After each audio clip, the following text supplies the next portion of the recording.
Good afternoon, everyone. It's Penny with FCSS coming to you live for our Tween Talk Tuesdays Q&A. Sunny, windy, Warner, Alberta. So I am going to wait for Amanda. She should be joining us shortly. I'm a little bit early, a couple minutes early.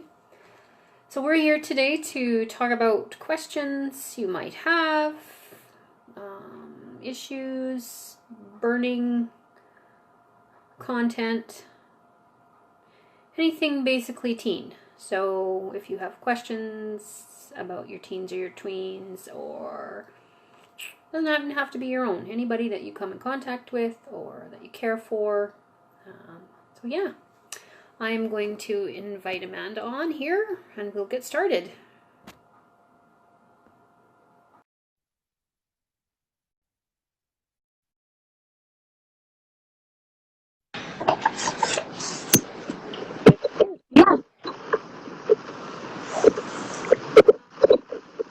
Hey, Amanda. Hi. Hi. Still in your sweet spot.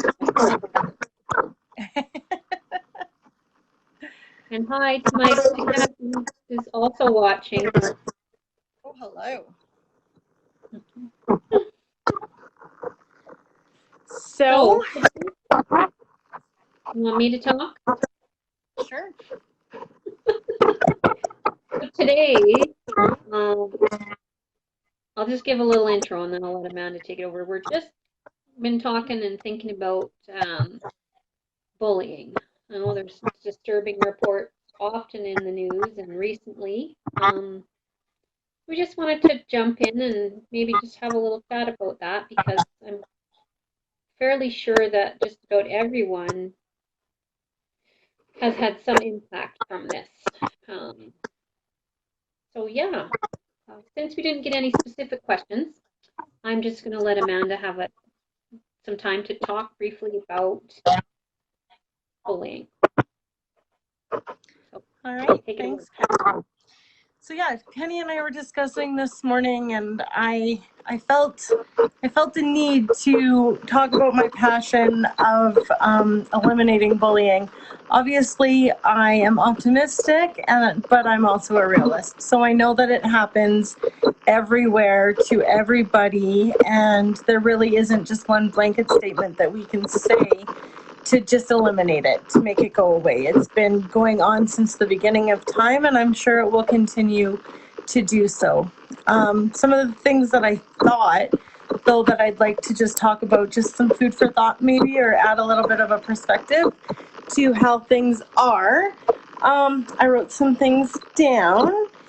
But so bullying, when we look at bullying and we look kind of at the bare bones of bullying, it really works into that feeling or that emotion. So I always say, I don't remember where I got it from, but emotions are energy in motion. That means that that feeling needs to move. And so if we look at, say, anger, because a lot of times, right, Penny, people right away assume that anger is an emotion or a feeling of bullying. So, anger. Is anger a bad feeling?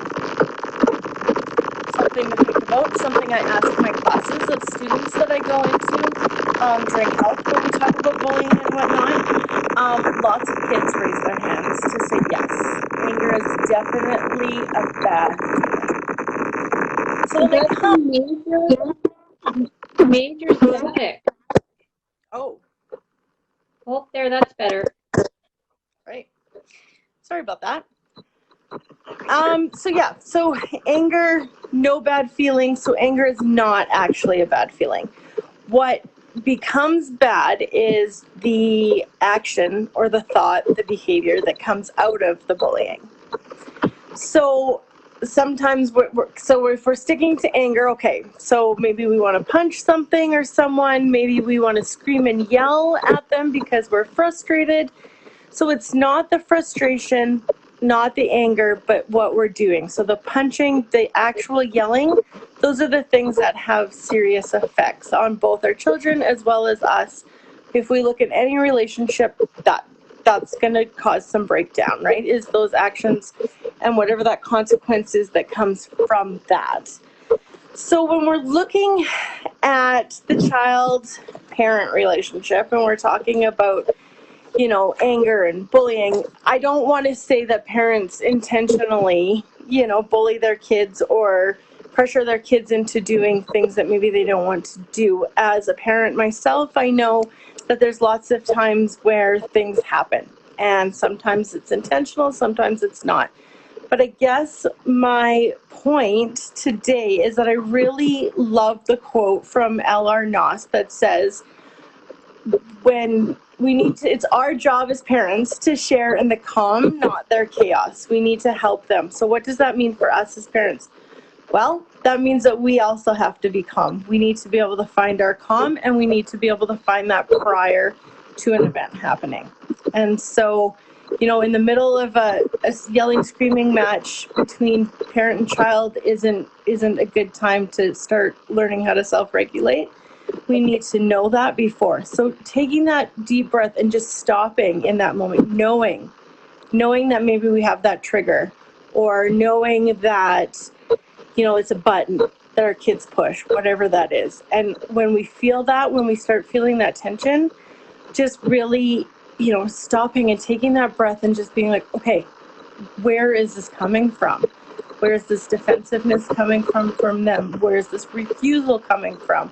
Where is this sassy talk or back talk, as some people say?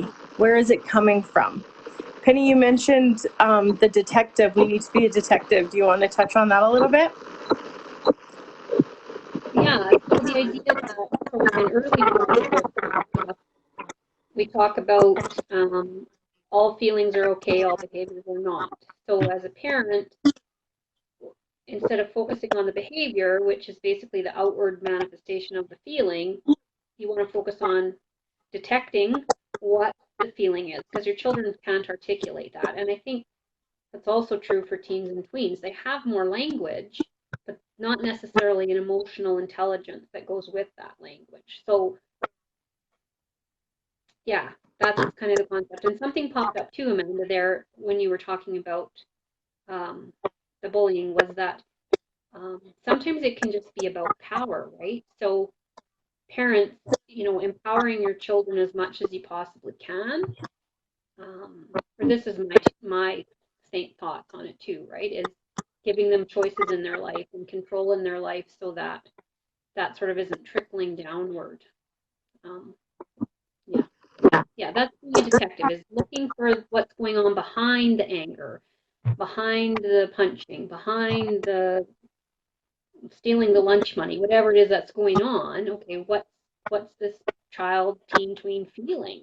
Because there's no bad kids. They're not. And we really just want them to be responsible and respectful individuals, right? And so as role models for them, we need to be able to show them that that's acceptable, what is acceptable and what isn't acceptable. Again, you know, knowing our own calm, but then having conversations with our tweens and our teens about these different things. I can't emphasize enough that these are conversations that we really should be having with our kids prior to things blowing up, whatever that looks like. So, you know, sit and listen to understand. A lot of times we just want to get our words in there as well. Our job is to help them process, right? And so that calm of us will start helping them be calm. I was just going through a strategy from Triple P earlier, and it really breaks everything down to, you know, what's the goal? What are some of the benefits? What are the consequences? Can we go about doing that? And then reviewing it in the end after it's happened to see if it works or if there's something that we can do otherwise. And so, you know, today was just really, I just really wanted to focus a little bit on perspective. And, you know, as adults, our kids need as many trusted adults that they can have in their lives in order to be successful. They need different perspectives. They need different kinds of love and care and attention. And I think the teachers and the coaches and, community partners and all of that do such an amazing job. And we just need to keep that up, including us as parents, even when things get tough. Yeah. So that's my message for today. I just had one more thing to add there. Through my work with Alberta Health Services and mental health, I work with a lady there, and she does a fantastic presentation on female and male brains and the differences. And one of the things that I learned that was so helpful was that male brains typically, I mean, there's always exceptions to the rule, right? But this is sort of a typical, when they feel stressed, so that can be anything, powerless, angry, even, a lot of happy stress. Their brain tends to push it down and out. So often their reactions are very physical, right? And they want to withdraw. Whereas females tend to sort of internalize and they want to draw close, which is interesting because often in male-female relationships, there's that real push-pull, right? But that idea that sometimes it's just the brain. So a little 2-year-old who's hitting, it's like for me, that was a real aha moment because, like you said, when you can take the perspective of, like that's how his brain works. So how do we help train his brain to make the pause between the sensation and the action, right? And it's all learned. It's all skills. For sure. You gave one more thought. So a lot of times, like you said, girls, it's that internal, they want to connect. So making those connections with them, however that looks, whether, you're sitting in a room and you're face to face, having a conversation, you bring up 1 or 2 words that might spark something. And then again, just making them feel validated and like they're being listened to and that their thoughts and emotions and actions and beliefs, all of those things are normal and regular. And then boys, I found a strategy that driving in cars is really good with boys to get them to talk. Men, all levels of males, but yeah, sitting beside them as opposed to looking at them, that external, they can kind of look around, they don't feel pressure to be face to face, to look in each other's eyes and stuff, really allows them an opportunity to become more open because it's not as maybe interrogative as it would seem. So a couple other strategies anyway. Good stuff. It's true that, people like to be looked at, and in particular when they're stressed, they don't, and to remember that just because that's what I want doesn't mean. And one other thing that can be helpful with young boys too is, or young people who tend to push down and out, maybe not always males, is helping them learn a physical thing to do in response. So like you feel like punching, how about you do some push-ups, or how about you whatever, something physical that gets them away and out and releases all of that, because you can't actually get down to, okay, what's going on behind all of this until all of that has been let out. So let out the stress, anger, then we can come back to, because that's a common mistake that I make as a parent, and we hear a lot from other parents is, we got to get in there right now, right? We got to deal with this. And yes, if they're being destructive, you do have to stop that. And then you can let it rest, help them get it out, and then come back to the detecting part. You don't want to be the detective right away. For sure, and that definitely comes back full circle right into that beginning of that conversation that we had about feelings are really that energy in motion, right? We got to get them out somehow, and then we can talk about it. Trying to talk about it in the moment when your brain is doing all sorts of wonky things is not the best time to try and come up with solutions. Yeah. So if anybody that watches this afterwards and has specific questions about bullying, we can definitely continue the conversation about that over the next week or so. Or again, if you have any other questions, just teen or tween related, I will do my best to at least offer a different perspective of it, since I've been working with teens for many, many years. Yes, so if you have questions and you're comfortable commenting on the video, go ahead. If you'd rather private venue, email, penny.pittman@fcss.ca or amanda.lawrence@fcss.ca. If you need support with your teens or tweens, check out our website, fcss.ca. There's lots of great resources and we can get you hooked up. So that's it for our second episode of #Teen Talk Tuesdays. And next week, maybe we'll talk a little bit more about some practical things for parents with bullying if we don't get any other questions in the meantime. For sure. So thanks, Thanks. everyone. Bye. Bye, everyone.